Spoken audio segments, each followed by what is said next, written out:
Hello दोस्तों, मेरा नाम वर्षा और मैं आप सभी का स्वागत करती हूँ ई विद्यार्थी की वेबसाइट पे।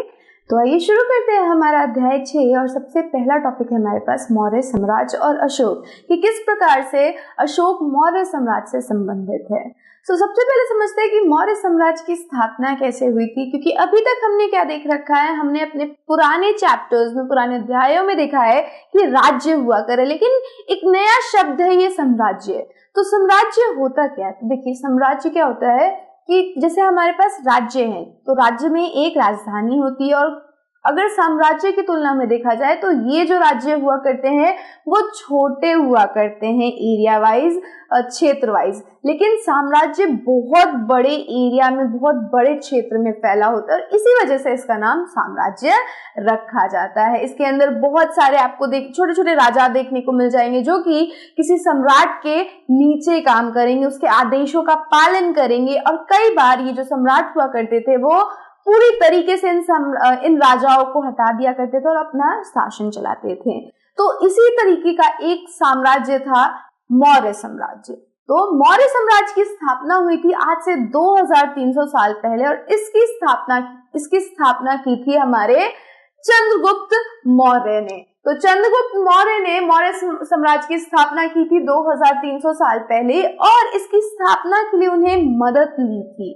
किसकी मदद ली थी? उन्होंने अपने गुरु चाणक्य, या जिसे हम कई बार कौटिल्य के नाम से जानते हैं, उनकी सहायता ली। और ये जो हमारे कौटिल्य है ये बहुत ही बुद्धिमान व्यक्ति थे, और इन्होंने एक बहुत ही अच्छी किताब लिखी है, बहुत ही जानी मानी किताब लिखी है, कौटिल्यस अर्थशास्त्र, यानी कौटिल्य का अर्थशास्त्र। आज के वक्त में भी इनका ये जो कौटिल्य अर्थशास्त्र है वो उतना ही प्रचलित है जितना ये उस वक्त हुआ था जब इन्होंने लिखा था, क्योंकि इसके अंदर जो आइडियाज है, जो इनके सोच है, वो बहुत ही ज्यादा आज के वक्त में काम आते हैं। और अगर कोई इंसान इतने दूर की सोच सकता है तो वो अपने वक्त में कितना बुद्धिमान रहा होगा, है ना। तो कौटिल्य की सहायता से हमारे चंद्रगुप्त ने पूरा का पूरा साम्राज्य स्थापित किया, और उनके साम्राज्य के अंदर हम देखते हैं कि बहुत ही अलग तरीके की शासन व्यवस्था थी। शासन व्यवस्था को समझेंगे, लेकिन इस वीडियो में हम सिर्फ बात करेंगे मौर्य साम्राज्य की और अशोक की, किस प्रकार से अशोक मौर्य साम्राज्य से संबंधित है। तो ऐसा है कि चंद्रगुप्त मौर्य के बाद इनके बेटे ने राजगद्दी संभाली, जिनका नाम था बिंदुसार, और बिंदुसार के बाद बिंदुसार के बेटे अशोक ने गद्दी संभाली। यानी कि अशोक जो थे वो चंद्रगुप्त के वंशज थे। वंशज क्या होते हैं? वो लोग जो कि एक ही वंश से बिलोंग करते हैं, एक ही जिनके अंदर एक ही खून बहता है, यूं कह लीजिए। जैसे आपके दादा है तो आप उनके वंशज है, वैसे ही हमारे अशोक के दादा थे चंद्रगुप्त, यानी कि हमारे अशोक के दादाजी ने पूरे इस मौर्य साम्राज्य की स्थापना करी थी, और हमारे अशोक इस मौर्य साम्राज्य के रूलर थे, यानी शासक थे, सम्राट थे।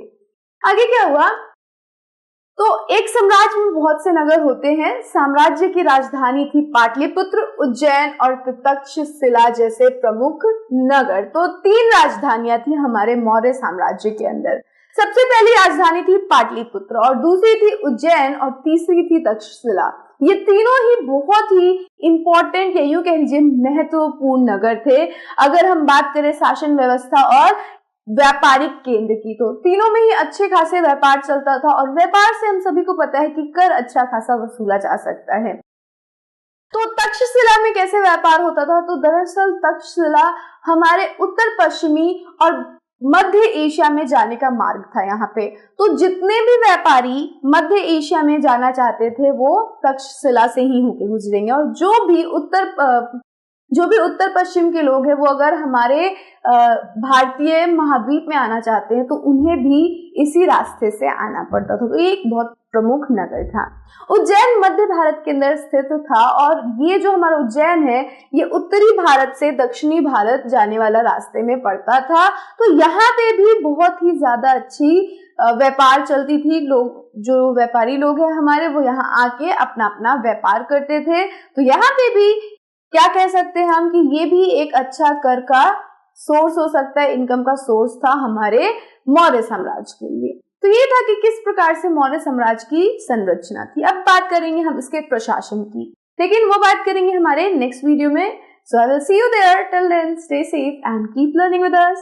Bye.